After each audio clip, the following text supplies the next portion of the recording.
I want to go ahead and just kick things off. And Michol, if you would please, share with the listeners, your career journey, where you started, all the way up to what you're doing now, would be really, really appreciated. Yeah, thanks, Dan. So, my career really started not as a heavy participant in athletics or fitness, but more on the enthusiastic, kind of fitness enthusiast level, and much more on the academic side. So, as I often have kind of mentioned in conversations, I was, for all intents and purposes, a very shy and unathletic, chubby kid. And so my foray into this industry was never around some sort of athletic prowess that converted into, my desire to want to help people and kind of, achieve high levels of performance for others because I myself had been there. That was not the case for me. What I'd done is followed to a certain degree in my brother's footsteps, in the sense that he got me into a fitness kind of endeavor, just through his access to it. He stole all the athletic genes, I'll say, and I was left with none. And so my passion, my enthusiasm, and my desire for wanting to lean into this industry more broadly was on the academic side. So when I took my graduate and undergraduate studies at the University of Alberta in Canada, that was really where kind of the bug got me, so to speak, where I was really curious. I was really passionate about trying to understand this complexity called the human body. And so as I went through my academic career, I had an opportunity to work in lockstep with Richard Boyd, who co-founded PTA Global and PTA on the Net, and really rub shoulders with other folks that were talking about education. They were talking about information. They were talking about body training, that sort of thing, in a much more cerebral way. And so that fed my appetite to want to continue. And that led me mainly into the fitness industry. But my background and my passion was always taking a look at the idea of fitness, but also the idea of health and biology and what makes biology sustainable. And so that, to me, was always in my head as I was matriculating through my experience in fitness. And so through that journey, obviously as an educator, I had an opportunity to get in front of folks because others that had mentored and opened doors for me allowed me to get in front of an audience. And also working with other people allowed me to kind of get into the creative realm, where I developed a product called Viper and now Viper Pro, which is the new iteration of it. And we took that to market some years ago, and impacted the industry on a level that was more farm kid related. Our view was, what makes farm kids so strong in alternative and odd positions relative to city kids? Not to suggest that city kids or gym kids, worse and farm kids better. It's not that at all. It's a much more complicated conversation, but there is an advantage to looking at what makes farm kids strong. And so that exploration really led down the genesis of Viper Pro and Viper with a colleague named Simon Bennett, who is a high performance director for the NHL, National League Hockey. And so we brought that to market. And then, in doing so, I also founded IOM, which is an applied health and human performance company, which I think we'll talk about. And that really sets up the flavor of, can I look at fitness? Can I look at high performance? Can I look at outcomes, not just in the specificity of physical activity and fitness and performance, but also equally indexing this idea of health? And I think we're going to dig into that, because once I have perspective of health as well as fitness and performance, everything I look at in terms of inputs starts to be flavored in a slightly different way. And so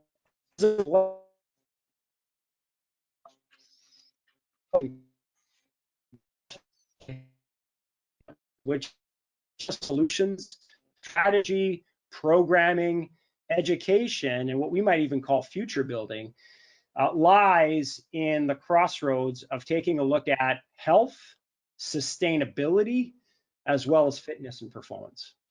And so that really is our perspective on things. And so as of late, our company has leaned into three areas within the industry, which is fitness, high performance. That could be elite performance for an athlete, or that could be I'm 87 years old and I want to live an independent life. That's performance for me. And then the third one is healthcare, and not on the reactionary medicine side, but certainly on the proactive prevention side of the ledger. We are in the healthcare and the health coaching end of things as well. So those three arms represent a focus for our business at IOM. And so kind of broadly, that's my journey from elementary school shy kid to right now as of current. And we've got our 24 staff members that are leaning into that as well as a collective. What that may offer for us. Wow, what a journey. Michol, I had no idea. I've only had a few opportunities to really chat with you. I never would have guessed you were the shy, chubby kid. That was me. It's amazing how, we all come from different paths into this industry. So thank you for sharing that. Something I'm going to throw out there. Now, I typically try to shut my mouth and just listen and ask questions, but I'm proud of this one. I wanted to throw it out there. I just this morning had a physical therapy appointment. I've got a little patellar tendonitis going on, and I had met with this PT last week, and I told him about Viper Pro. I told him about you, and so I was really impressed. I showed up this morning for an appointment, and he had looked it up. He had gone to your website.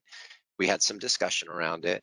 And what was really cool for me to be able to share with him is when I first learned of Viper Pro from Rodney, co-founder of PTA Global, mentor of mine, he described to me exactly what you mentioned about the farm kids. And that was me. I grew up farming. I grew up bucking hay. I grew up shoveling ditches, running chainsaws, stacking brush, moving sprinklers, all those things you do on a farm. Never touched weights. Played football, did well at it. I was able to get in and play in college, and it was a humiliating experience in the weight room my first year of college. These guys are doing bench presses and squats and all the deadlifts and so forth, and I could barely move the thing. It was humiliating.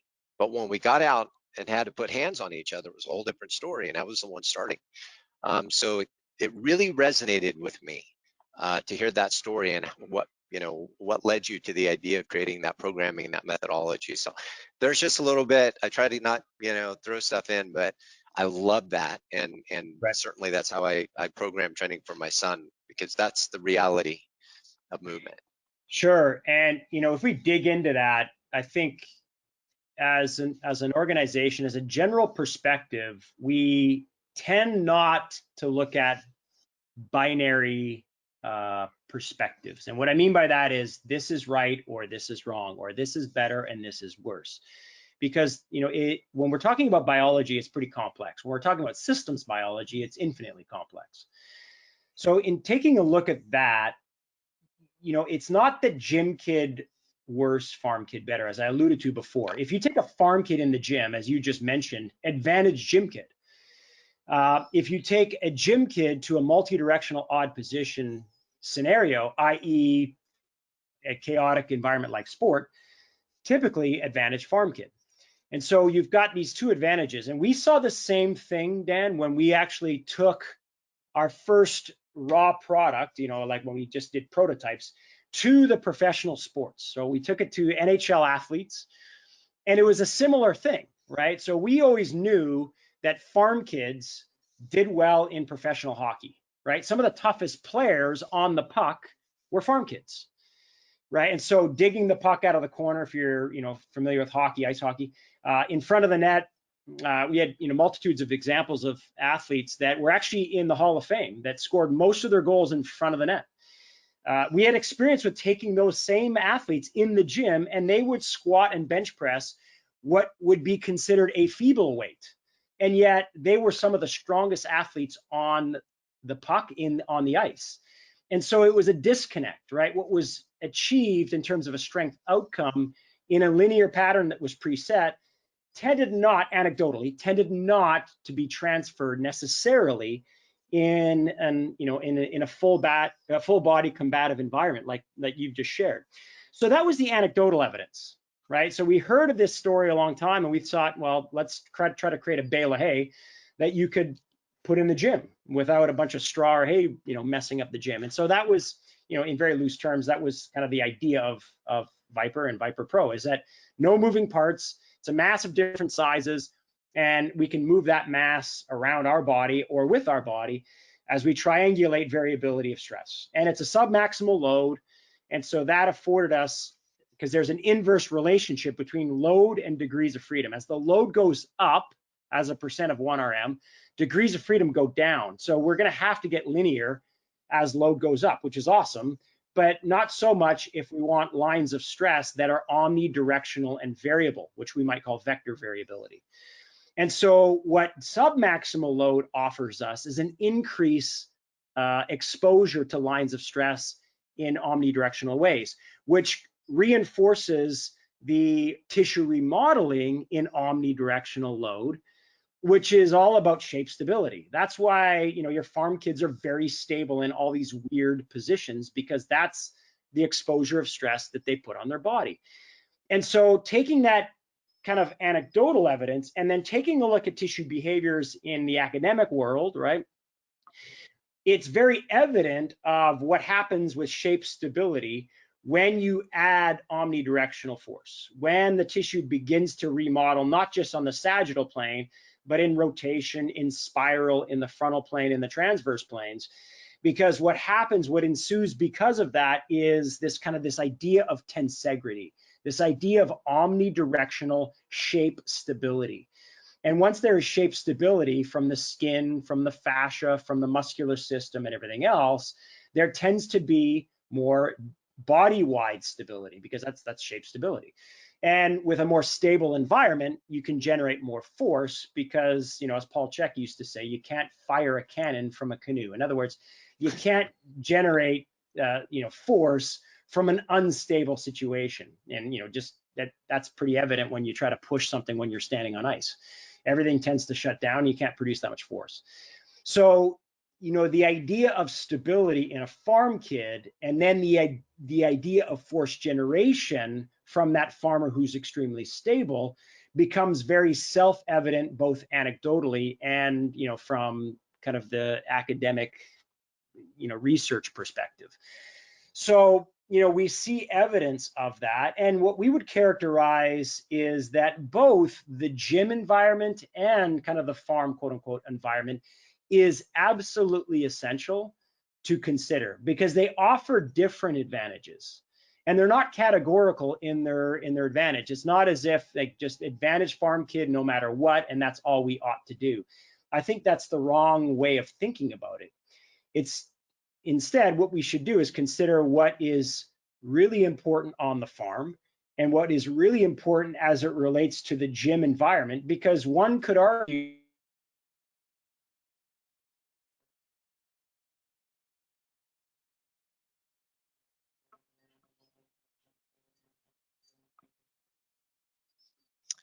Michol, I lost your audio.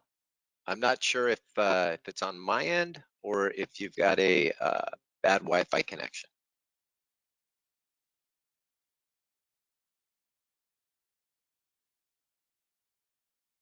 Not sure if you heard me. And if anybody else is noticing that, pop it in the panel. Yeah, okay, Leslie, thank you. Michol, we lost your audio. I think you've got a bad internet connection, if you can hear me.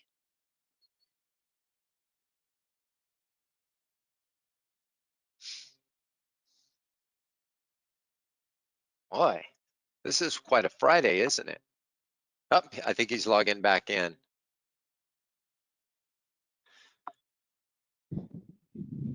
So, listeners, I hope you're enjoying this. And in case you didn't know, in our education at PTA Global, in our certified personal trainer course and our behavior change and exercise course, Michol teaches tensegrity, functional anatomy, myofascial lines, a very holistic look at the core, unlike anything you've probably ever seen. So if you want to learn more, that's a couple of places you can find more of that. There he is. Am I back? Yeah, I got all that. So yeah, we nice nice save there, Dan. Appreciate the interjection.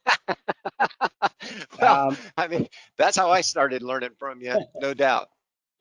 Yeah, so I'm not sure when I dropped off, but you know, we're taking a look at, you know, fundamentally what types of inputs matter as it relates to either a look at programming and, you know, a look at who we're interacting with.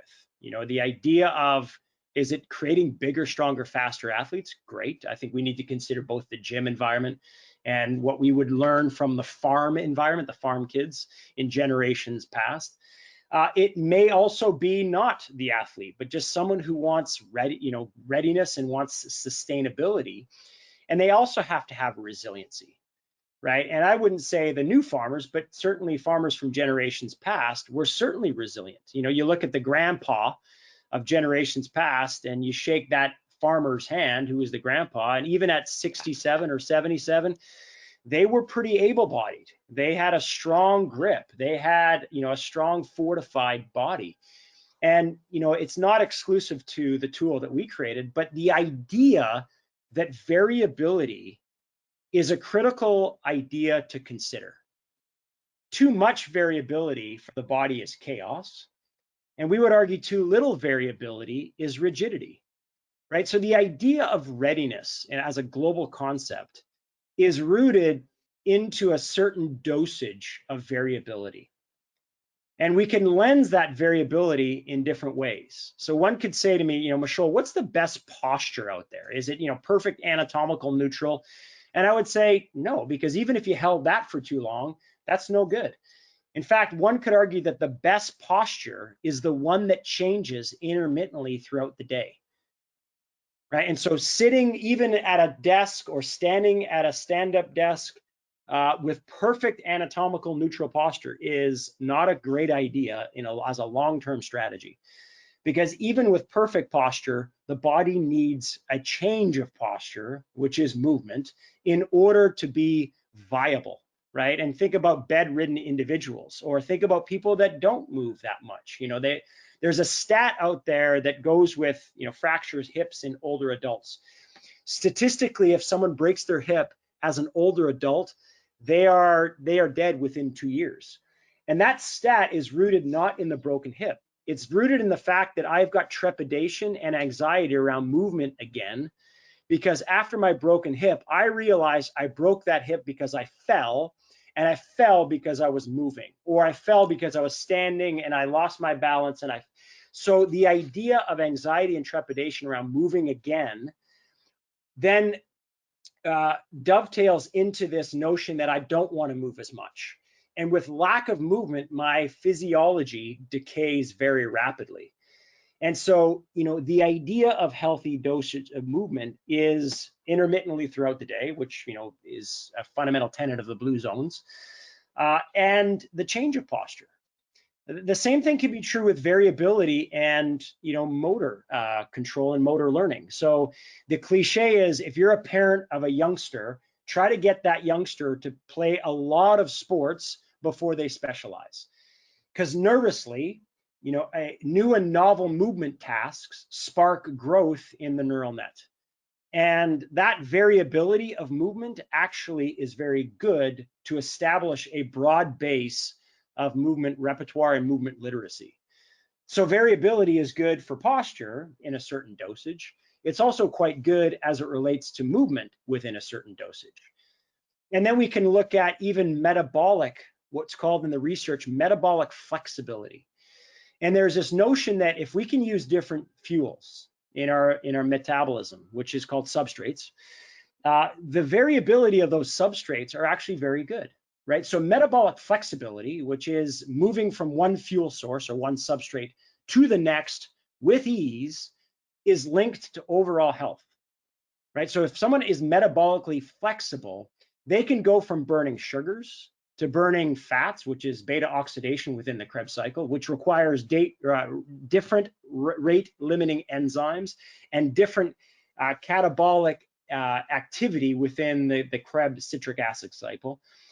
Even using proteins within the Krebs cycle, and that's known as oxidative transamination and oxidative deamination, is also very good because, again, they use different enzymes, different rate limiting steps in order to use that fuel in the Krebs cycle. That makes an individual more ready.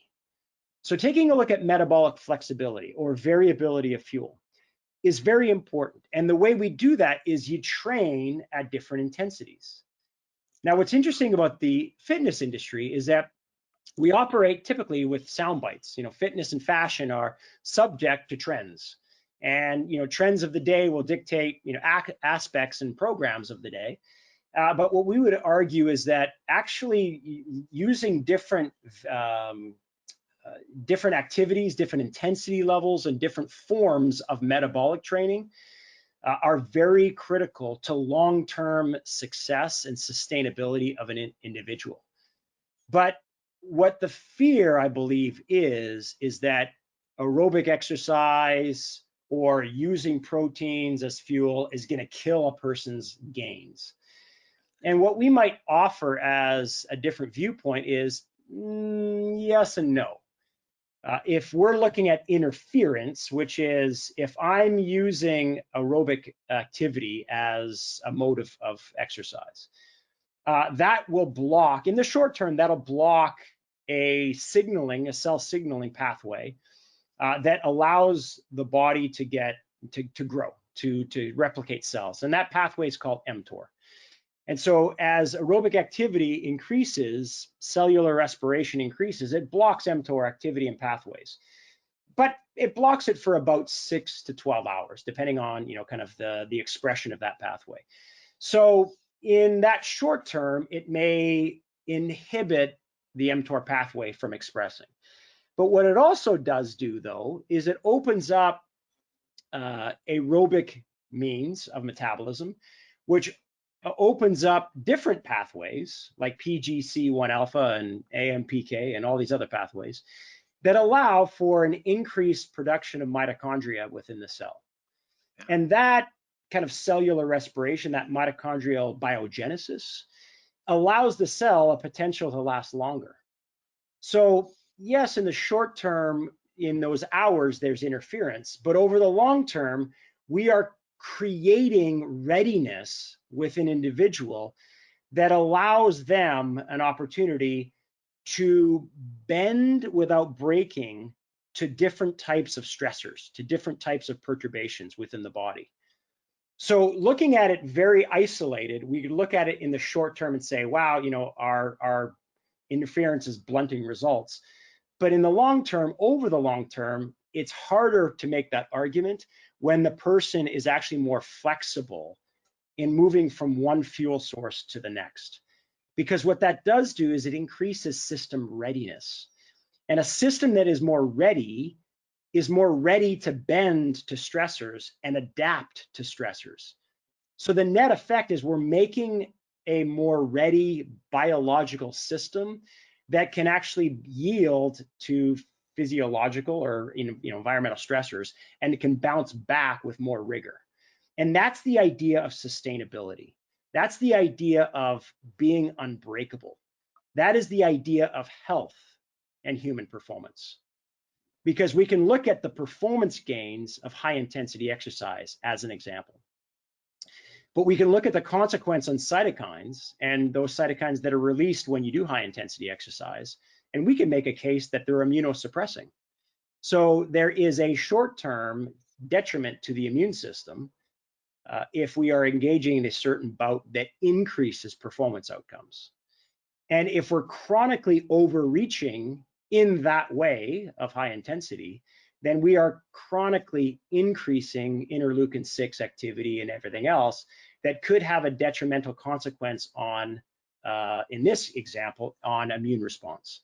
So at that point, when looked at it from a performance and a health perspective, we tend to program differently. It doesn't mean that we avoid high intensity exercise. It means we undulate it in a way that is equally respectful of health as well as human performance. So with IOM, that's what we look at. We're an applied health and human performance company, right? And what we look at is, what is the effects of health, short and long term? What is the effects of performance? And can we actually create a logic a solution, a viewpoint, and programming around both of those things. And when we do, that becomes more of a long-term kind of perspective on a person's ability to be well or achieve a fitness or performance outcome as long as they want to achieve it. The other side of it is, how many of us know the anecdotal story of the athlete that was bigger, stronger, faster in their 20s and early 30s and broken at 40? That's not, from a coaching perspective, that's not a good scenario. Because if I had to quit something that I love to do because my engine ran too hot or wore out too quickly, that's no good, right? As a coach, what I want for others is what they want for as long as they want to do it. Now, in some forms, that's unattainable long-term because, there's a natural decay of physiology as we age, we get it. But the analogy is that we want to die, and I recently read this meme, which is good. We want to die as young as we can, as late as we can. And what that means is, you want your physiology to age slowly, and you want to be young physiologically at an old age, right? And so that's kind of the nexus of what we want to achieve, I think, is this idea of performance, but sustainable, so that we can also achieve health outcomes that allow us the ability to age well, and the ability for us to bend without breaking. So in a nutshell, that's kind of how we look at things in the scope of IOM, certainly, and certainly it's had its effects within Viper and Viper Pro. Oh my gosh, this is brilliant. A lot of great feedback. Just Michol folks posting comments in here. They're absolutely loving this. And I want to remind the listeners out there, type your questions in, okay? Because we're going to be getting to those. By the way, just to throw out there, Dr. Leslie Stenger is on the call. She's part of our certification board here at PTA Global, and she wanted to let us know that she unloaded 45 bales of hay earlier today. So she's thinking about it differently now. I love it. I never would have guessed Leslie had horses and was let me tee bucking up on hay. that just really quickly on that. Like, as she went through her bales of hay, what's kind of cool about that was that because of life and because of where she had to grab those bales of hay and where she had to put them, life would have required variability as a default, because her rep schemes couldn't have been the same from one rep to the next, because she had to pick up a different bale from a different part of that hay stack, and she would have had to have placed it in a different place on that wagon or in another stack of pile, wherever she's putting that. And life requires variability as a natural mechanism of doing things. So for thousands of years, our biology has used that profile of loading as a way to create adaptation. And so, if we were to film her doing that, not one rep would look like the other rep previous. And I know it looks different in the gym, and I know that there's unique outcomes that ensue, but what I'm trying to get at is, let's not forget the wisdom of the idea of variability and the idea of non-repetitive tasks, and actually consider it alongside of these repetitions that we tend to do in the gym. They both have merit to be able to consider as we kind of look at how we adopt strategies for folks.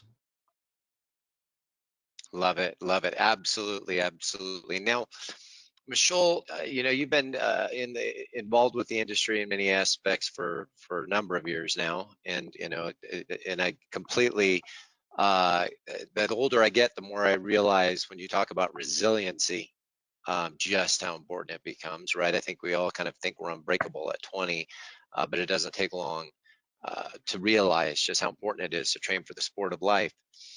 That being said, being that you've been involved with the fitness industry or coached coaches, been a part of programming, what would you say, based on your observation of seeing programming, seeing personal trainers, coaches, not to say anything is wrong, because praise God, there's people out there moving and proactively moving and trying to do something with themselves, and coaches that are helping them do that.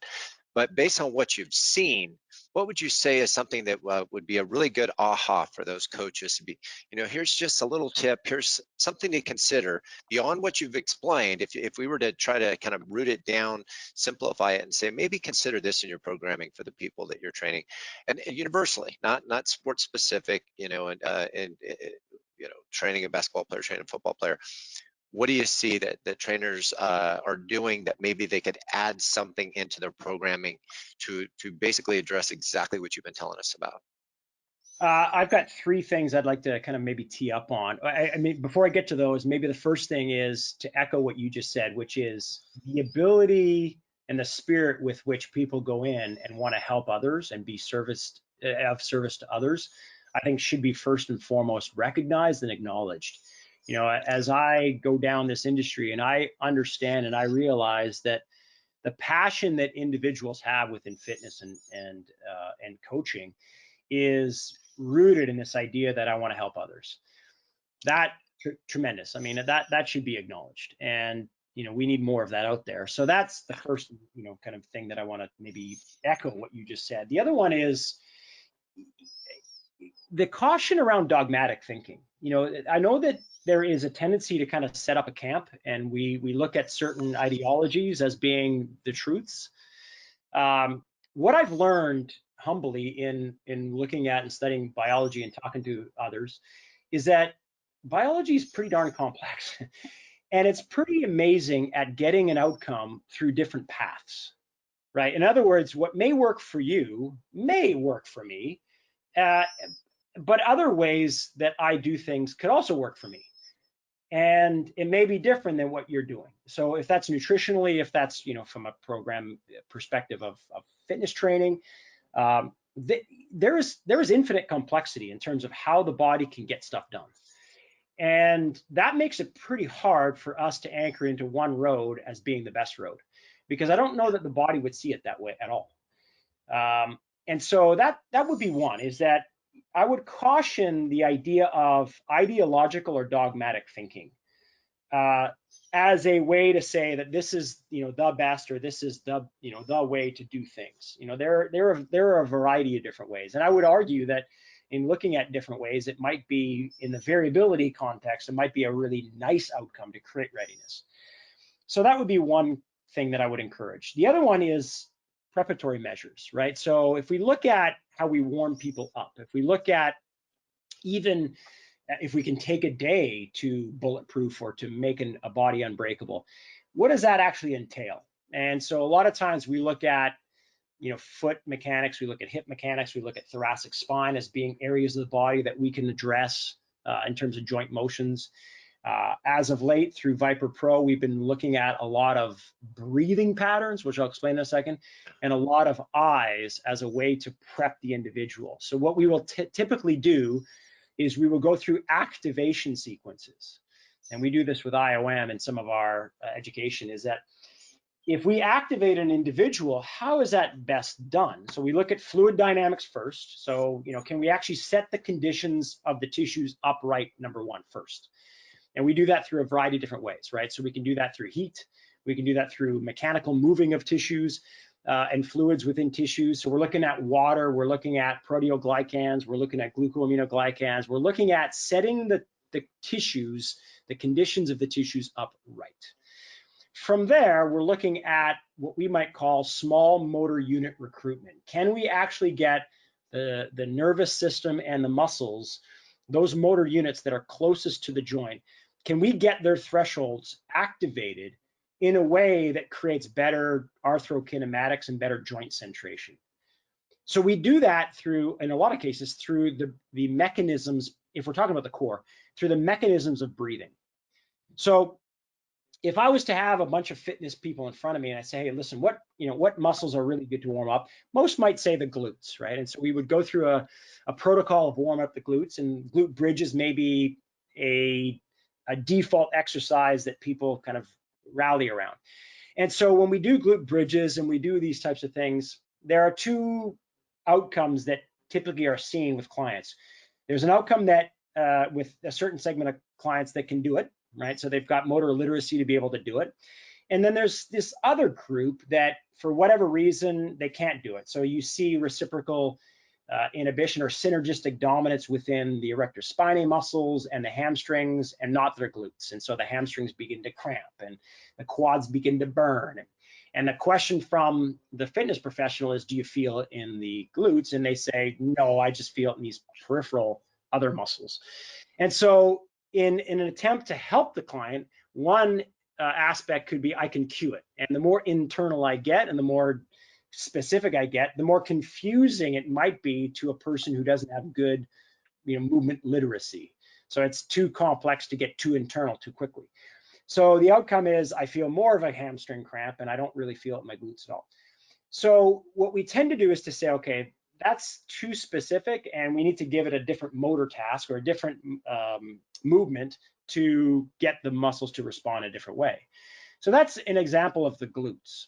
If I move to the deep core, one could argue that those deep core muscles are just as important as the glutes, and maybe an argument could be made that they're even more important to the glutes as muscles or segments of the body that need to be warmed up effectively to create spinal segmental stability. So if I said to a group of fitness professionals, hey, try to contract consciously your multifidus, I think even all of us that have decent motor literacy would be challenged by trying to contract these paraspinal muscles consciously. So the way we do it is through breathing, and not just breathing normally, but what we call forced breathing, which is forced inhalation or forced exhalation. So consider this: accessory breathing muscles are primarily stability muscles. So if I was to force my breath, push more air out than normal, inhale more air than normal, I'm going to call upon these accessory breathing muscles that are primarily stability muscles. So if I try to breathe out all of my air, sooner or later, as I try to force more and more air out, more and more of my intercostals are going to fire, more and more of my serratus posterior is going to fire, my my paraspinal muscles are going to fire, my TVA, all four layers of the TVA are going to fire. My diaphragm, oddly enough, during exhalation is not going to fire. So it's going to create what's called diaphragmatic sparing, which is really, really good to get hoop tension in the thoracolumbar fascia, and which is really good for the glutes and lats to anchor into to save my hamstring strains. So that is really good as a mechanism. So that is forced exhalation. Forced inhalation, of course, is diaphragm and these upper cervical muscles. So they're also important to facilitate as a product of forced breathing. So we use forced inhalation and forced exhalation to essentially create a task that allows accessory breathing muscles, which are primarily core stability muscles, to fire. And we do it in different positions. So we would pre-position it. So if I'm a golfer and I knew that at the point of transformation in my backswing, which is during my backswing before I end my backswing and start my actual swing, if at that point of transformation, that point of, the limit of my backswing before I start to swing towards the ball, I held that and I did forced inhalation and exhalation, what my nervous system is now recognizing is a limited amount of threat, because what I'm posturally doing is in that point of position, I'm creating stability. I'm creating stability by virtue of using breathing as a mechanism to create shape stability in that what we might call odd position, but it ain't odd if you're a golfer, because that's my backswing. That is my point of going from my backswing to my actual swing towards the ball. And so whatever my endeavors are, we're pre-positioning the individual and prepping them for the task at hand. So we go through these prep protocols in order to create an unbreakable body, or as unbreakable as we possibly can. And what we've had is we've taken these prep protocols, and they usually take about 5 to 15 minutes, depending on how involved you want to be. And what's interesting to us is when we get them through these 4 steps of our activation, which is really about fluid dynamics, step number 1, small motor unit recruitment, which I explained right now, which is step number 2, excitation, which is teaching the muscles to turn on and off quick. So we're teaching muscles to actually turn off quick, which is all about readiness. And then the last one is stimulation. These 4 steps, when we walk a person through this, that is typically met with and they usually use an expletive, which is interesting to me. They usually say something like, I am effing ready to run 110% right now. Right? And that expletive is actually important because what it tells me and them is, wow, I am ready to go. And I'm ready to go 110%. And it didn't take particularly long because we stacked, these efforts, these activation efforts on top of each other. So that prep work can actually become a whole session of the anatomy of a program. So if we look at the third aspect of what I might encourage people to lean into, is the idea of programming, not in the kind of the periodization model for an athlete, unless that's who you're teaching and interacting with, but even in the regular client, right? Which is, what days are workouts and what days are work-ins? And if you're thinking about a work-in day, is it just arbitrarily a day off? Or is it a day of structured recovery whereby you're actually going in and doing something structured? But it's not stress inducing necessarily. It's all about safeguarding against cumulative overreaching. And you're actually now programming recovery. So the idea there is you're programming recovery so that you can enhance parasympathetic involvement. You can enhance system recovery so that not necessarily you can push yourself harder, although that could be one example, but that you can recover. So let me use this as an example. Many individuals that people deal with are living a life where they have let's say their capacity of life, just stressors and everything else, is a 4-gallon or 4-liter tank, right? Depending on what area of the world you're in. We're going to use metric and imperial. So you've got that 4-liter or 4-gallon tank, and that is your capacity, right, of just cumulative stress. But how many of us are living and we're filling that 4-liter or 4-gallon tank with 5 liters or 5 gallons of stuff, of fluid? And that's called life. It could be stressors at work. It could be, I love a certain style of exercise and I'm going to dig into it hard. It could be relationship stressors. It could be, all sorts of different things, right? Lack of sleep. All of these things accumulate into 5 gallons or liters of fluid. So what happens is, if you fill 5 liters or gallons of fluid in a 4-liter tank, and there's overflow everywhere. So that is what people experience: general malaise, fatigue. I can't keep up with things. Life is, all of that could be analogous to this situation. So the idea of now programming work-in sessions is to now build a capacity of a 7-liter or 7-gallon tank. In other words, hey, Dan, let's build you a 7-gallon tank, right? And it's not to suggest now that you can now fill it with more stuff.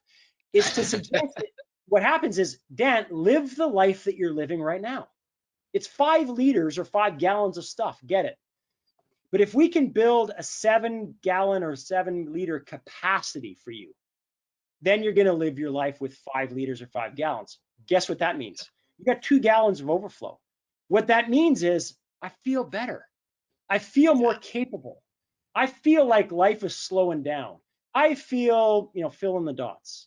And what we do as a health coach or as a fitness professional is we index towards recovery to build a bigger capacity.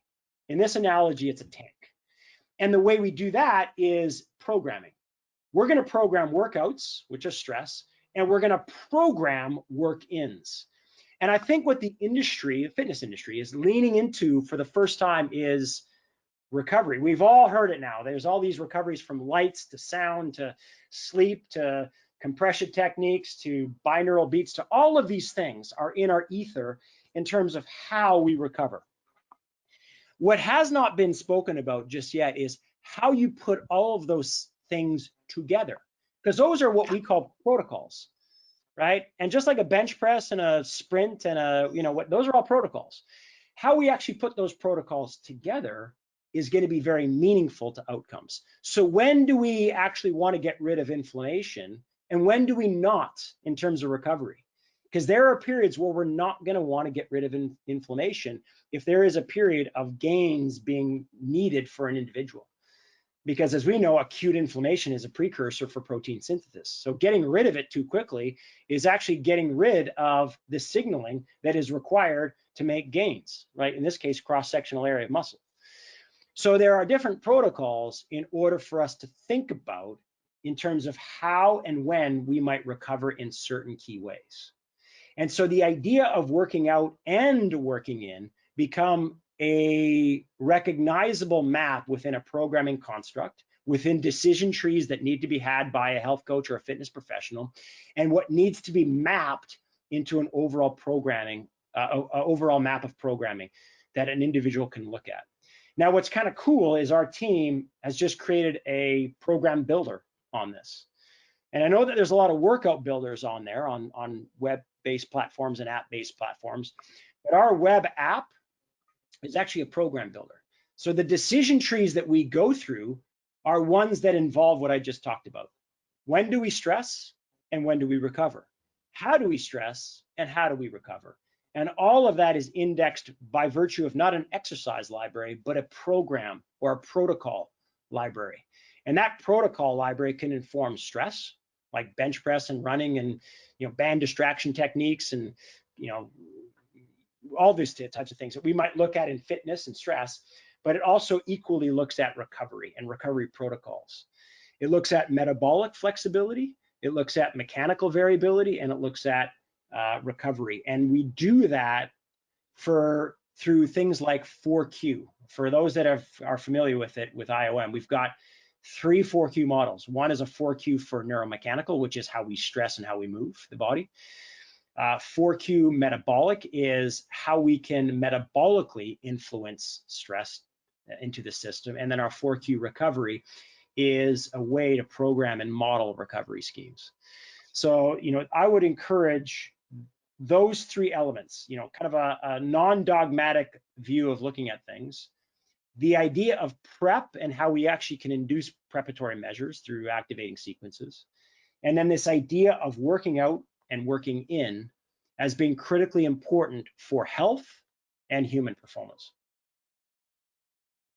I love it. And for the listeners out there, 4Q is 4 quadrant.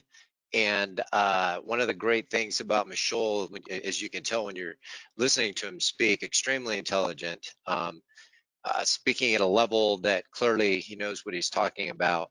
But when you're looking at the programming and using the techniques such as a 4Q model, it's very easy to understand. I think it was Scott, but one of the co-founders, one of the things that we said at PTA Global is making the complex simple.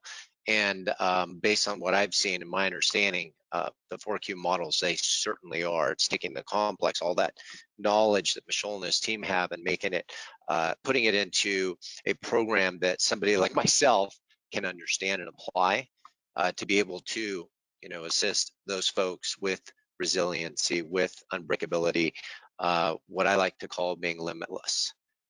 So great stuff. Michol, I'm going to take a few minutes here now and address some questions. I appreciate all the listeners out there that are dropping them in. There's also a lot of comments, a lot of great comments from folks saying, so proud, they're very, very happy to hear you speak. Brilliant. Michael says, you're brilliant. I agree.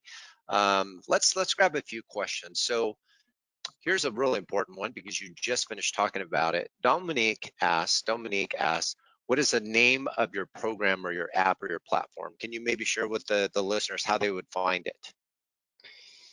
Yeah, so our program builder is a web app. It's actually going through its final iteration before it is kind of, I would say, released. And what we're looking at is what you just said, Dan, which is how do we make things simple? And one of the ways in which we can make the 4Q model simple is there are 4 quadrants. But what it also does is it allows for visual equity. So every exercise, every protocol is a data point. It is an area within a 4-quadrant scheme. Imagine a plus sign in front of you in your mind's eye. That is a data point. So, and what that informs over time are signatures, heat maps, if you will. And a very easy way is to look at it and say, where are your cluster of data points? Where are your cluster of protocols? And is that conducive to where your person is in terms of readiness and what they want? So we're actually putting the final touches on that. But you can get access to that if you log on to our website, which is instituteofmotion.com. And if you go to that same website, instituteofmotion.com, you'll also see a program that we're running called the AHHPS, which is an Applied Health and Human Performance Specialist. And it is a course, it's a mentoring course that allows an individual to go through everything I talked about broadly in a much more detailed way. So we will use the backdrop of this program builder and then what we call the science of resiliency, taking a look at the systems of the body and how we might look at science and strategy, and then use this program builder, this technology, this kind of logic, if you will, this operating system, and we can use that operating system to guide an experience of health as well as human performance. And so thanks for that good question. I would say expect that in the next 2 to 3 weeks because we launch our first curriculum on August 10th. So our workout builder is active. It's live right now in our internal forms, but we will kind of shift it over to public facing within the next 2 weeks. Awesome. Thank you again. I'm the tons of positive feedback coming in. Too many for me to be able to thank everyone. So thank you for all your positive feedback.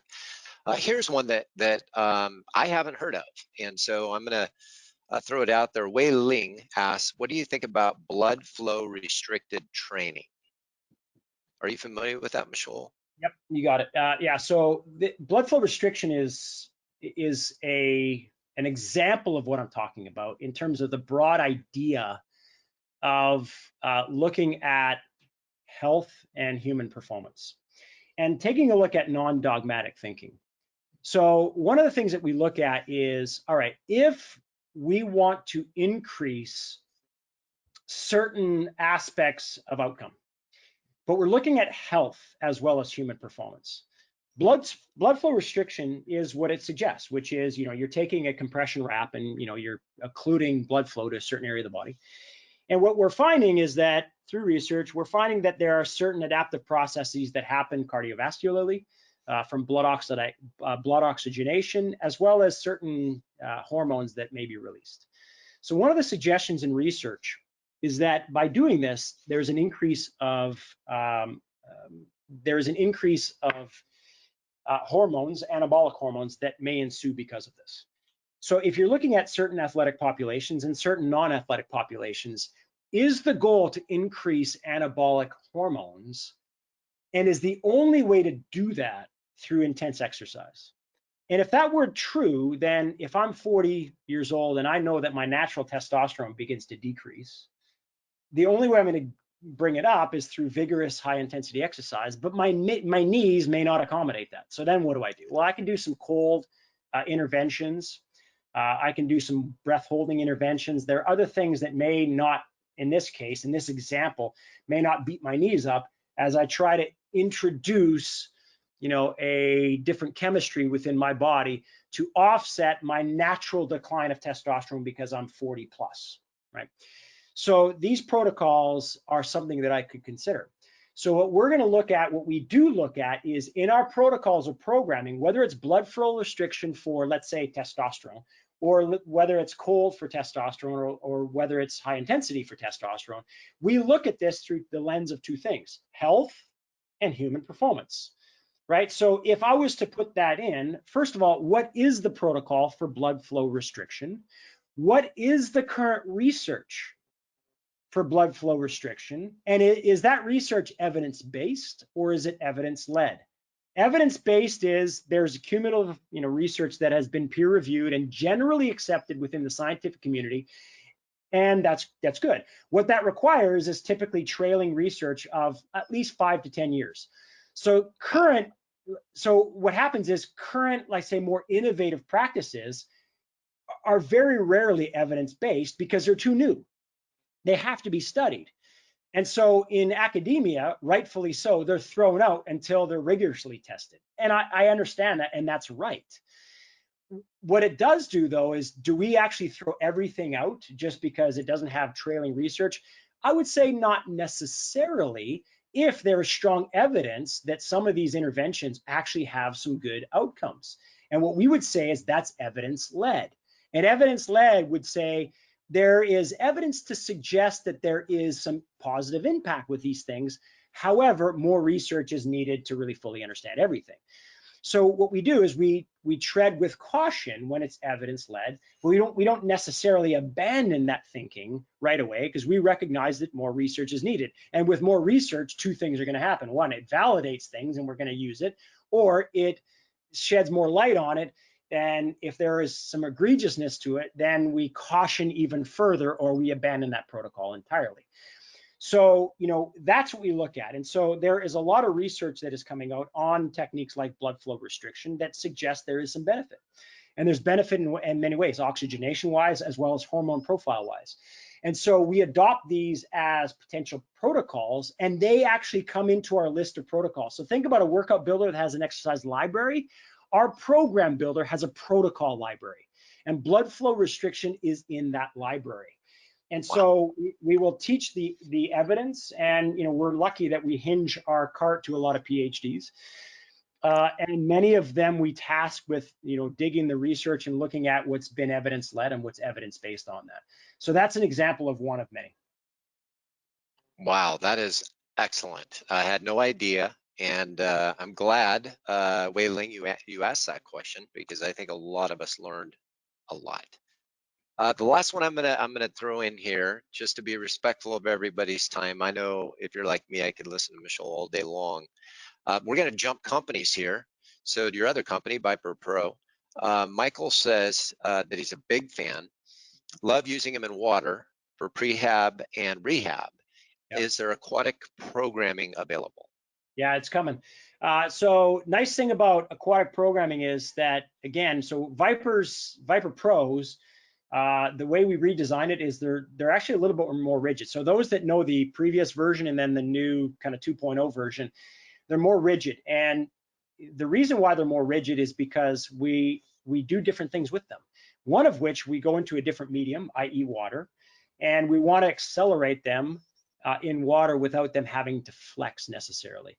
And so we have different weight profiles, we have different size profiles, and so two things begin to happen. So our aquatic programs are being constructed as we speak, and they will be released.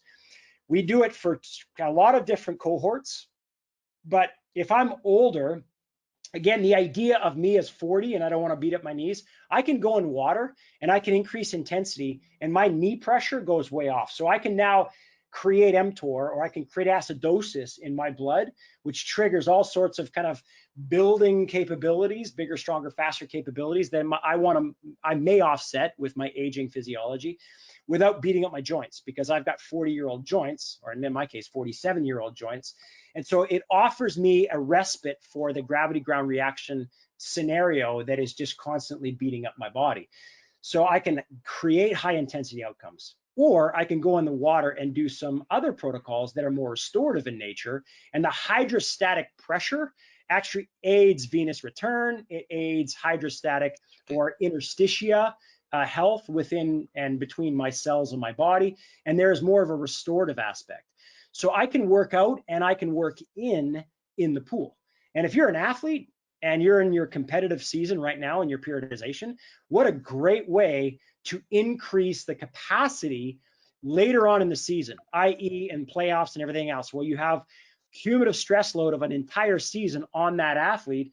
You take them into water more and more later in that season, because you can still push, but you don't have cumulative stress load where it's not needed, i.e. reps on a body that's already repped out near the end of the season.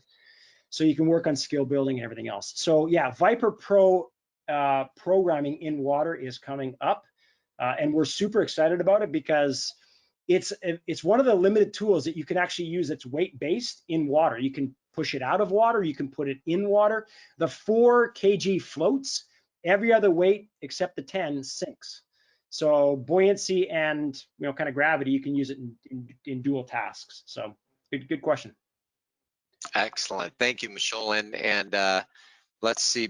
Beth says, "Wow, I'm an aqua instructor. Never knew they could go in water." Yeah, absolutely. In fact, that when I first learned of the Viper from Rodney, the club we worked out at, we'd go and jump in the pool with those things and have all kinds of fun utilizing them, which I ended up doing with my clients.